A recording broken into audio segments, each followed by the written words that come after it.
Yep, yep. All right, so before we get started with our awesome talk today, does anyone have any community announcement? Anna Sherman, come on down. Hi, I'm Anna Sherman. I'm a developer at Carbon 5. There's a Gig City Elixir conference happening October 26th and 27th. It's a functional programming conference, so it's not just Elixir. If you don't know anything about Elixir and you're interested in getting involved with it, there's like mentoring classes that happen every Thursday at 6 p.m. So that's tonight. There will be one on this, actually on the 6th floor of the Edney. So if you're interested in coming to that, you can come chat me up and I will tell you more about it. Thank you so much, Anna. Do we have any more community announcements before we get started? No? No? All right. So I'm going to go ahead and bring our speaker to the stage, Andrew Burkus. Let's give him a round of applause, you all.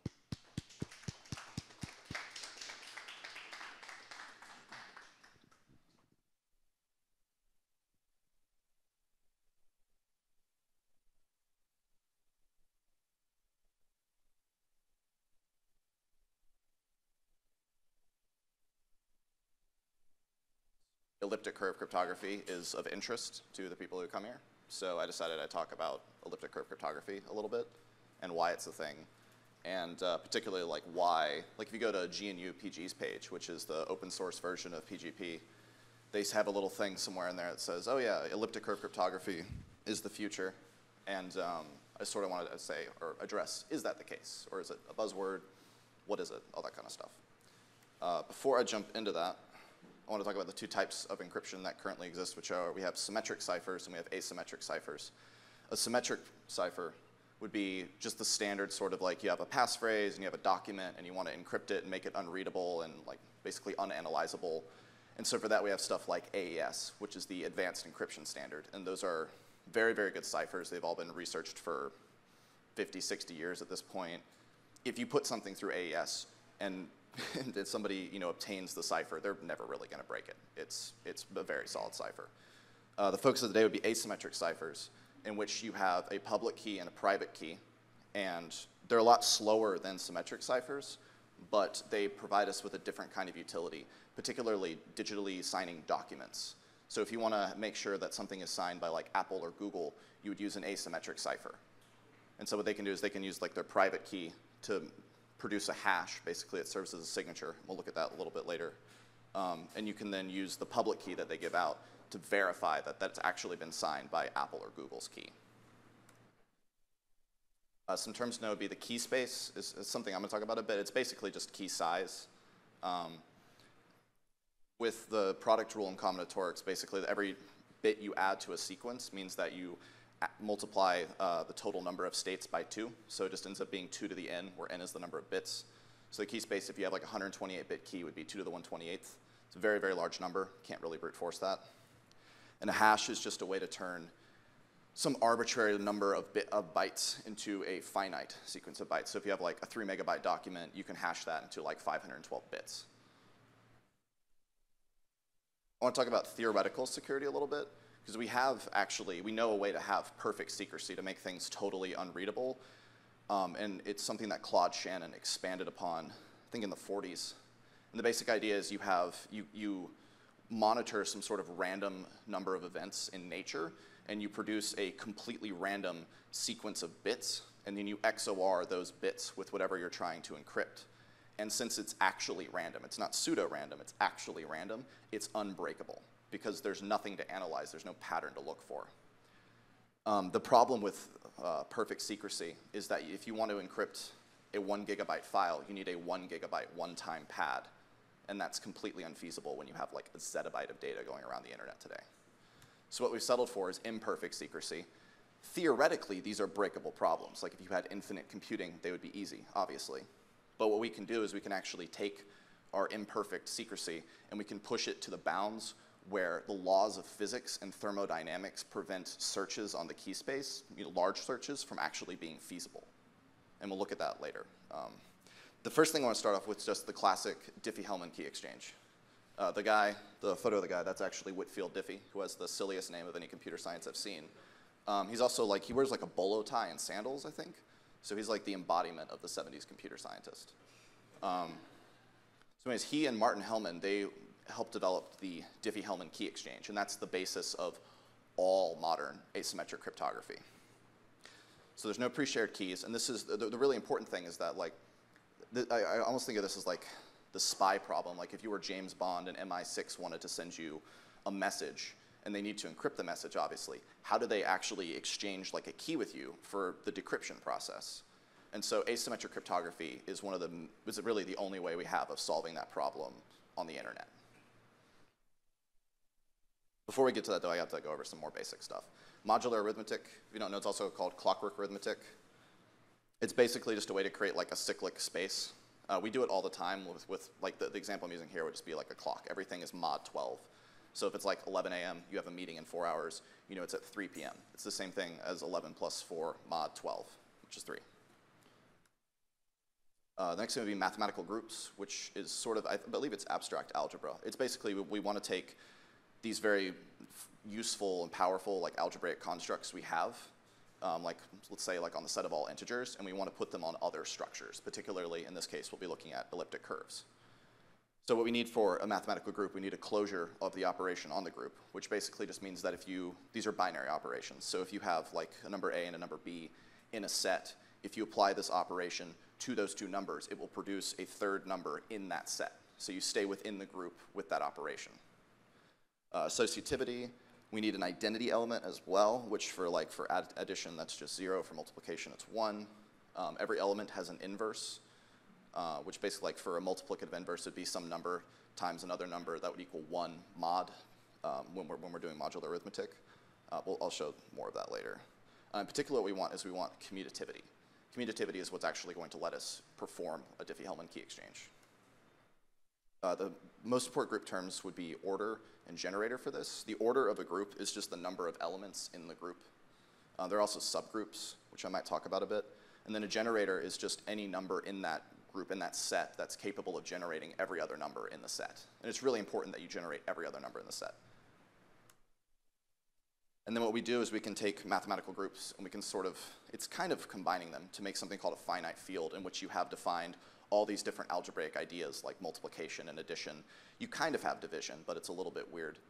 And basically what you do is you perform all of your arithmetic in this finite field. And that's really important because it's going to help us build a problem that's very difficult to solve. And solving that problem, well, the intractability of that problem is what's going to make asymmetric cryptography possible. The things we need for Diffie-Hellman, we need a really big prime number, which will serve as our modulus. And then we need a group generator, and then we just need a couple of keys for that. So there'd be some this is like textbook, super naive way of doing this. Basically generate some big 3072-bit prime. 3072-bit Diffie-Hellman is about 128 bits of security. We then get a generator, or primitive root of that, and that serves as our common base, the agreed upon base between both parties. Then we generate, each party generates their own. A and B would be Alice and Bob's respective secrets. And then what you do is you would transmit A and you would transmit B over the network. So you exchange those are your public keys. And that's really, it's just exponentiation. It's just we take our common base G, we exponentiate it to A for Alice, and we exponentiate it to B for Bob. And then we exchange those two keys, or not keys, those two numbers. And then what each party does to arrive at a shared key is they take their own secret. So like if you're Bob, you have the uppercase A, you have Alice's public key. You then take that public key, which is just G to the A, and you raise it to your own secret, which is B. And now it's G to the A to the Bth power. When you raise a power to a power, it's the same thing as just multiplying the exponents. Since these are commutative operations, it doesn't matter which order you do it. It can be G to the A times B or G to the B times A. And so what happens is both parties do this. They do it in a slightly different order, but they arrive at the same number. And if you're an eavesdropper, you can have pretty much every variable here except for lowercase a, lowercase b. Solving, like if you have G to the A and you have G and you have uppercase A, solving what G to the A, particularly what A is, that's a discrete logarithm. It's an intractable problem as far as we know right now. And you basically have to brute force it. There's really no way around that. So we can now arrive at a shared number that would just be G to the AB. And then you can like hash that into like an AES key. and then both parties can just encrypt everything using the same AES key. So like I was talking about, given a public Diffie-Hellman tuple, G the base, P the modulus, and then the two public keys solving for the exponents or the keys, A or B, that's the discrete logarithm problem. It's easy to take a logarithm in like a continuous space, but in a discrete space, it's basically impossible. So then shortly after Diffie-Hellman came out, we had RSA, which was a pretty cool, pretty innovative idea that relied on a different sort of trapdoor function. Before we talk about it, we have to talk about modular inverses. I mentioned that earlier with groups. For really all we're concerned with here is a multiplicative group, which would just be you have some set of numbers and then you have a multiplication defined over those numbers. What we want is multiplicative inverses. So it means you have some number A in the group, and then you pick another number B, and when you multiply A times B mod whatever your modulus is, it becomes 1, which is the identity element for multiplication. So we need that for RSA. The way RSA works is actually super clever. The next thing we need is phi. This basically just counts the number of numbers that are co-prime to the modulus, which if you pick a prime modulus, it's just p minus 1. And that kind of makes sense because the only factors that any prime number would have in common with any other number would be 1, obviously. And that's a trivial factor, so we don't care about that. And so calculating phi of any prime number, like it could be a 3,000-bit prime number, we just subtract 1 from that. It's easy. Calculating it if you don't know that number is very, very difficult. This would be, again, just like textbook naive RSA. What we do here is we generate two big prime numbers. This would be 4,096-bit RSA. So we generate two 2,048-bit primes, multiply those together, and we publish n, which is our modulus, like our agreed upon modulus with whatever party we're communicating with. Then we calculate phi, which is really easy for us because we know P and Q, but if the attacker just has n, it's basically impossible to calculate it because you have to count every single number up to n minus 1. And since it's 4,096 bits, that would take a pretty significant amount of time. With RSA, one thing that we can do that's kind of interesting is we can pick the same public key. Like if you're in Google Chrome and you scroll up to a little part on the left where it has a little lock and it'll let you inspect the certificate. If you inspect those and they're RSA certificates, it'll probably always be 65,537, which is actually just 2 to the 16th plus 1. So it's kind of like the opposite of a Mersenne prime in a way. So anyways, we pick the same public key pretty much always. It has a number of properties that are good. And then we pick our modular inverse for that relative to phi. And it's important that we pick it relative to phi because if we picked it relative to just n is public. So if you know the public key, which you will if you're an attacker, and you know what we're taking the modular inverse relative to, you can calculate the private key instantly. So we take it relative to phi, which we don't publish, and that makes it basically impossible to find phi unless you factor n, which is extremely difficult to do because it's a 4,096-bit number. And then for encryption and decryption, we take our public key for encryption, and we just exponentiate our message to our public key mod n. And then for decryption, we take the private key and we just take the cipher and we exponentiate the cipher to our private key, mod n. And the thing that's really elegant about that is that they just undo each other. Since they're inverses and since we're basically still just doing multiplication in the exponents, since it's an inverse, it just undoes it, and it's the same thing as the message raised to the power of 1, which is just itself. And so finally now we're at elliptic curves.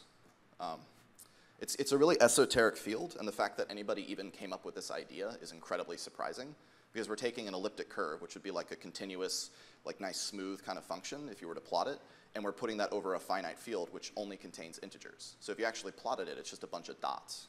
It doesn't really look like anything particularly interesting. And on elliptic curves, you can actually define groups in the same way that we would define them on finite fields.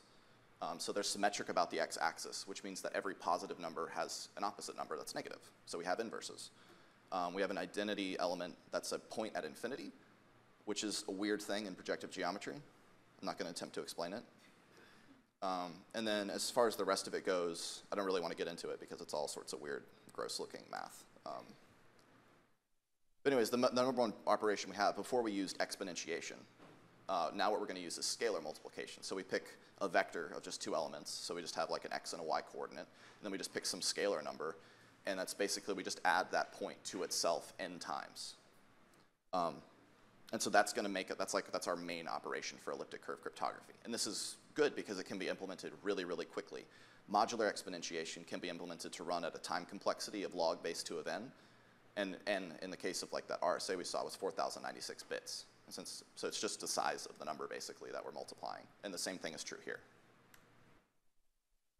One nice thing with elliptic curves is that you can just copy pasta the domain parameters over. You don't actually have to generate them. With Diffie-Hellman, RSA it's pretty easy to generate, but with Diffie-Hellman and like El-Gamal, you actually have to generate things in a very particular manner. I didn't include it because it's complicated, but there's a whole thing involving subgroups and particularly prime order subgroups. Generating those is computationally intensive, and actually getting the code to work properly is pretty difficult to do. With elliptic curve cryptography, you can just go on to like secg.org, which by the way is something funny I thought I'd show. This is the website for SACG. It's actually not encrypted. So that's pretty hilarious. So I have no idea if that's actually their site or not, but it is there. So you can go on there, or you can use NIST or whatever NSA recommends, and you can actually just copy all of the curve parameters. So all you need to actually implement is an elliptic curve sort of system in which you can perform scalar multiplication and addition and all sorts of other like simple algebraic operations. Once you've done that, you can just copy the parameters, which I thought was great. The curve I wanted to look at was SECP256K1, which is the Bitcoin curve. It's what every blockchain uses. It's what Bitcoin uses. It's very, very popular right now. Prior to 2009, when Bitcoin was published, nobody used this curve and nobody thought about it, which is kind of odd because it actually has some nice properties. Like the verification, verifying that a document has been signed by a given entity, is actually faster, like substantially faster on this curve. That's why it's used for Bitcoin partly, is because there's a lot of verification involved in building a blockchain or actually adding anything to it. And so having faster verification is huge. Like even like a 1% increase would be enormous, because I think the hash rate on Bitcoin is like 62 quintillion per second. And so here is elliptic curve Diffie-Hellman. All we have to do is just pull the parameters because somebody else computed them for us. And instead of just generating some 256-bit number, we can be a little bit more precise, and we can generate something of the order of the subgroup on the curve. So we have a little bit more precision in that instead of just saying, it's just something that we're doing. Then we get a generator point, which would be G, which we don't have to compute once again, which is lovely. And then we just generate our secret keys between 1 and the order of the subgroup we're in. And then publishing that, it's just like with scalar multiplication. We just take our scalar, which would be Bob's secret or Alice's secret, we multiply that by our generator, and then we publish that. And then these operations are all commutative again, because we're on a commutative group. And so all Alice and Bob have to do, it's exactly like exponentiation. Like you publish A times G, and then Bob just takes his B and multiplies it. So it's A times B times G. And then Alice does the same thing in a different order, but it's commutative, so it's exactly the same number. And then you just hash the point that they arrive at into an AES key, and then you're good to go. So the EC Diffie-Hellman problem would just be, given your generator G and some point P, find K times G so it equals P. Which seemingly is to be simple and algebraic sort of thing to do, but it's not. It's extremely difficult to solve. And then here are some graphs. So the Bitcoin curve, this is for verification time in microseconds. The Bitcoin curve is actually a bit faster. I think it's about 17 microseconds faster when I tested it. The prime 256v1 is just the more standard, more well-studied NIST recommended curve. And then here's RSA's verification time. And you might be thinking, well, I heard RSA was slow. It clearly doesn't look to be very slow. The thing to remember is that verification is something that involves the public key, the exponent. And if we remember back to that, it's 2 to the 16th plus 1. So it's exactly 17 bits. Since we're running at a time complexity of log base 2 of n, that means it takes 17 steps to verify. That's not a very long time. So verifying these sorts of things from RSA is very quick. And it will be probably in the foreseeable future. The difficult part is signing on RSA. Which is clearly substantially slower. And these are all equivalent in security. So yeah, this is why people say RSA is slow. Anytime the private key is, or the private exponent is used, it's really, really, really slow because it's just a huge number. It's not that RSA is like a bad set of algorithms. It's just that its security is just eroded over time. The intractable problem that they picked when they built it just wasn't as good as they thought. And then here's the prime 256v1, which is the more standard NIST curve. This is basically how it scales over time up to 500 bits. As you can see, it doesn't scale as well as RSA does, but it's still not that bad. At 521 bits gives us about 256 bits of security, which is very, very good. And so now like the ultimate question would be, why is ECC faster? I mentioned this a little bit earlier, but it's really just that the numbers are smaller. When you're dealing with a 256-bit curve, everything is 256 bits. It's really not that bad. When you're dealing with RSA, everything is like 4,096 bits. It's just, even though RSA runs quickly, like the algorithm runtimes are all good, it's not enough. It's just too much data. And the main reason for that is that, like I said earlier, how they picked the wrong problem. Factoring has, or our ability to factor numbers has gotten really, really good. When RSA was published, nobody did any sort of factoring, like nobody anywhere. After Diffie-Hellman was published, though, there became interest in it, and I believe in the 80s we had the quadratic number sieve, which was pretty good, and then in the 90s we had the general number field sieve by, I think, John Pollard. And the general number field sieve actually runs at a sub-exponential time, which is between polynomial and exponential, and that might not seem like that much of a speed bump, but it's actually enormous, because we're dealing with these huge, huge numbers, so even like a 1 or 2% increase in speed is just, it's enough to just destroy an entire crypto system, basically. And so that's why RSA moduluses have to keep getting so big every like 10 years, 20 years. You know, that's why 2048-bit is only going to be safe until 2030. And so in a mobile world, ECC is just going to end up winning because it's just everything smaller. It uses less bandwidth. It's just as secure. And it's way faster, as we saw. That's just some kind of interesting stuff. I think this paper is by Lenstra, but he saw that the idea, the problem with a lot of these places is that they don't have a consistent metric for measuring security. Like we have bits, but bits aren't an intuitive idea. So he and a number of people who worked on breaking 768-bit RSA back in like 2007, they met and they talked about how much energy they thought it took to actually break 768-bit RSA. It took them about 3 years on presumably some very large clusters, and they said that it took about enough energy to boil an Olympic-sized swimming pool. And that 768-bit RSA is like 65, 64 bits. So that's pool security. Global security, which is what I've mostly been presenting here, would be it's enough energy to boil all the water on Earth. So if you have global security, you're pretty good.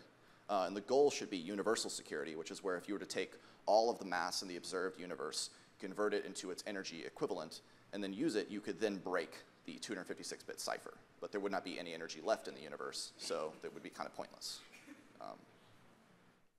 And for long-term security, like I was saying, 256 bits. It's a really interesting bit by Bruce Schneier, I guess. You need a Dyson sphere. I think you need a Dyson sphere around our sun for about 32 years to break 190, or not just to break, to search a 192-bit AES key. So that's pretty difficult to break. And that's just energy consumption. That doesn't account for algorithms or actually getting enough metal or silicon to build the stuff you need to actually perform the computation. But I really love this quote, which is brute force attacks against 256-bit keys will be infeasible until computers are built from something other than matter and occupy something other than space. That's what I was talking about, where we have imperfect security, but if we raise it up just high enough, the laws of thermodynamics genuinely make it impossible to actually, not just to search this, but just to represent that much data across that many permutations. It's just not possible. And so this is why RSA is being phased out. For 256 bits of security, we need 15,000 bits for RSA. That's just for one of the keys, really. So it's pretty horrific, and then for ECC, we only need 520 bits. I think that kind of like perfectly illustrates the problem. And then for stuff for several centuries from now, presumably, the number of qubits required to break these algorithms is pretty significant, and we're nowhere near it. I think the biggest quantum computer was done by Google recently, and it was about 70 qubits. So we're a ways off, but ECC, somewhat ironically, will be less secure in a quantum world because it has to do with what n stands for. For RSA, n is the modulus, which is huge. And for ECC, n is the order of the subgroup, which is not very big. What I was presenting was 256 bits. So for that, you wouldn't need very many bits. And then for 500 bits, you'd need about 3,000 qubits, 3,200 qubits, I guess, to be on the safe side, to break ECC at 521 bits. For RSA, you would need substantially more. You'd need, what would that be, like 25,000 qubits for RSA at today's level? So it's pretty difficult to break that. And then, yeah, things to keep you up at night. This is according to Wikipedia. I'm not sure what the metric is for determining if somebody's a number theorist. They had like Plato as a number theorist, so I guess take it with a grain of salt. But basically the foundation of all this stuff is not studied by anybody. Like nobody really puts that much time and effort into this, which is kind of horrifying because the entire internet and pretty much every major government on Earth relies upon it. There's no proof that any of the problems are intractable. It's kind of like P does not equal NP, where people just sort of assume it's probably not true. In this case, they assume it probably is true. And then what happened to RSA with the general number field sieve could easily happen to ECC, because it's a really esoteric field. I mean, you're taking this continuous thing and you're plotting it over a discrete structure. Like, nobody does that. It's such a weird idea. So it's possible that somebody would come up with a very, very good way to break elliptic curves, and it's just nobody's thought of it yet. That's all I have for today.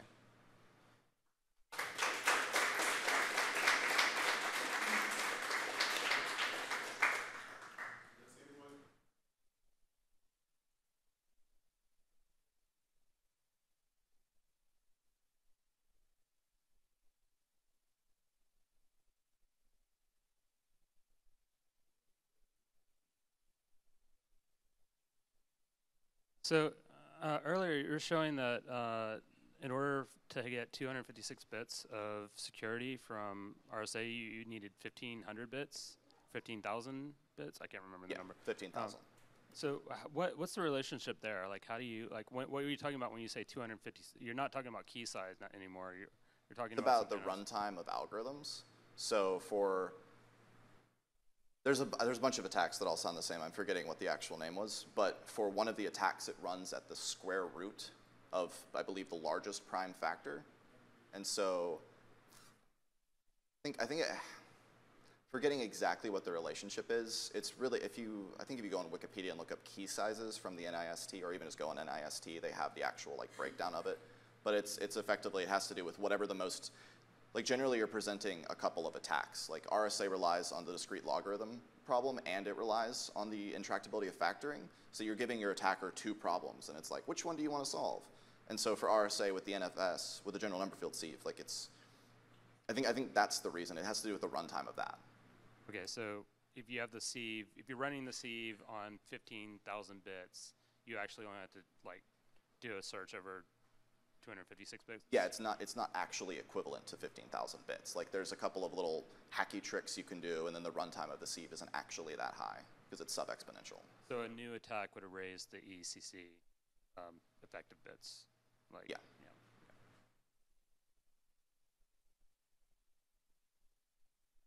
So you talked about the same thing that happened to RSA could happen to ECC, and that like some math field could advance and there are new attacks. How does that compare to what did happen with NSA with ECC? Like I know that was a curve that they had sort of pre-computed some attack vectors on, but like how does that wasn't an advance in mathematics, that was just a nasty injection of bad code, right? Or yeah, I haven't read that much on this. I have this open in case somebody brought that up. That was another reason that the SECP 256K1 curve was picked, was because it was believed to be free of NSA meddling. Like the way it was constructed is very open, and so they were like, okay, the person who made this wasn't trying to poison it like they did with this. I don't even want to read that because it's gross. But yeah, basically they had it where I think if you got just like, if you could sniff like a couple of bits of the private or public key or something like that, you could break this very quickly. That was it wasn't an advance in math like you were saying. That was just the NSA just being the NSA, I guess. So. Speaking of the NSA, why would anyone use the suggested domain parameters from the NSA if I'm just going to end up with a prime that they probably factored? Well, the thing is, the NSA, it's kind of tricky because they're not quite as untrustworthy as people say. Like going way back to the 60s with DES, which is the data encryption standard, that was the predecessor of AES. What happened was IBM, they were brute forcing these like statistically analyzed parameters, so these things called S boxes, which is how they actually do DES encryption. And they published these and they said, okay, these are the parameters we're going to use. And then the NSA came in and they said, oh, no, use these parameters. And they gave them their own S boxes and they didn't say why. It turns out they were protecting DES from differential analysis. And they didn't tell anybody, and nobody actually figured that out for like 20 years. So the NSA is like way ahead of everybody in the research community, presumably still today. So it's kind of a tricky thing. Like, it's a totally understandable thing, and that's why that's one of the reasons I think the SECG exists, because they offer an alternative list of curves and mathematicians and whatnot that are presumably more trustworthy. Does anyone have any more questions? Questions? Well, let's give Andrew another round of applause, please.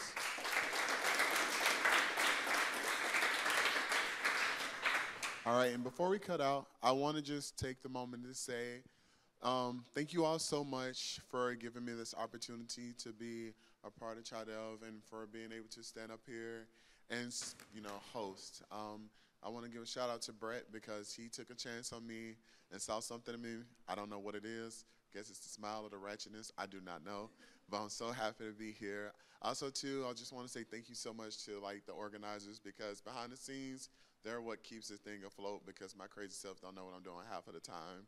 And also, too, I want to thank you all so much for coming out every week and supporting this event. It's because of you all that we're able to do this, and I appreciate you all so much for giving me this opportunity. So I'm going to miss you all, and again, thank you all so much.